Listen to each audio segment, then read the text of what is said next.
Здравейте, аз съм Димитър Митков, на 30 на години от град София.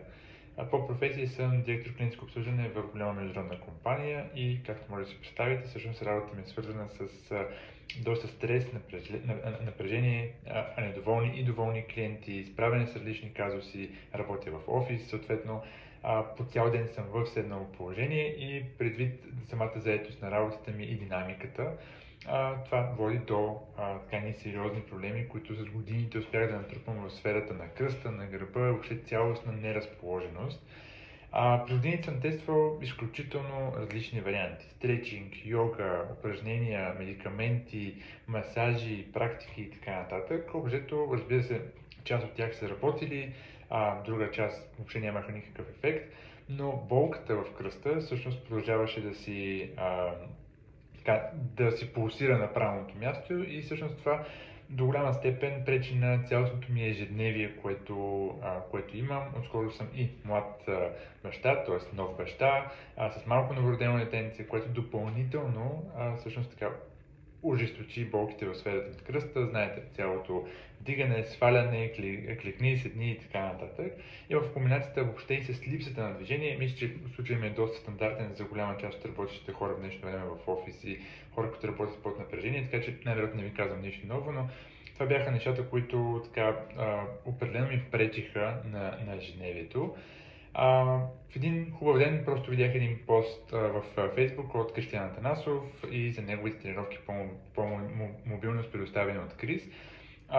Така иначе бях тествал всичко, реших, че нямах какво да ми навреди, свързах се с Крис, веднага ми върна обаждане, разбрахме се по телефона, разказваме подробно за програмата и така започнахме нашата работа заедно. Вначало бях скептичен, защото, както казах, тествах различни неща, но още така в първите седмици на работа ни заедно видях, че наистина Крис е изцяло даден на това, което прави. Разликата беше в това, че имахме дедикиран час всяка седмица, в който се чуваме. Всичко беше изцяло персонализирано по начина, по който всъщност нещата бяха изцяло за моите нужди и моите проблеми.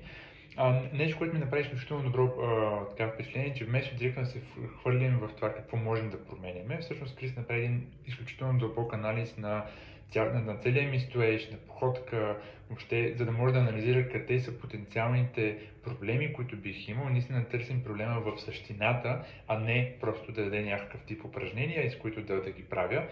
Впоследствие вече като имахме този анализ, всяка седмица надграждахме, съответно различни типове тренировки, сменяхме, тествахме, защото идеята беше наистина персонално за мен какво ще работи. И смея да твърдя, че още в края на първия месец наистина започнах да виждам трайни резултати.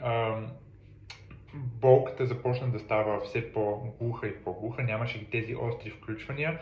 Да, дори понякога да се възвръщаха, то по-скоро беше заради това, че аз не бях чак толкова сериозен в програмата, но пък бързо коригирах това, защото наистина виждах колко ефективни са всъщност методите му и най-вече защото всичко беше базирано на база на основни човешки научни методи и подходи. Нещо, което супер много ме впечатляваше през цялото време, в който работихме заедно с Крис, е всъщност подхода му с това, че той постоянно продължаваше да чете, да се образова, т.е. не нещо, което бяхме изградили просто като някакъв тип упражнение, ами постоянно имаше едно надграждане, постоянно търсеше нови видеа.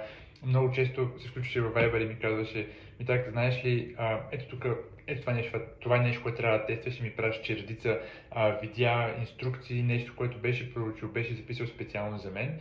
И всъщност целият този персонален подход и именно за това и работя с него, защото имам персонално отношение, персонален подход и вярвам, че всеки един човек, когато става дума за някакъв тип проблеми в опорно-двигателната система, също не имат нужда точно от тази персонализация, защото иначе повечето упражнения и програми са темплейт или нещо, което се твърди, че може би ще е валидно за голяма група от хора, но всеки си има своите специфични нужди.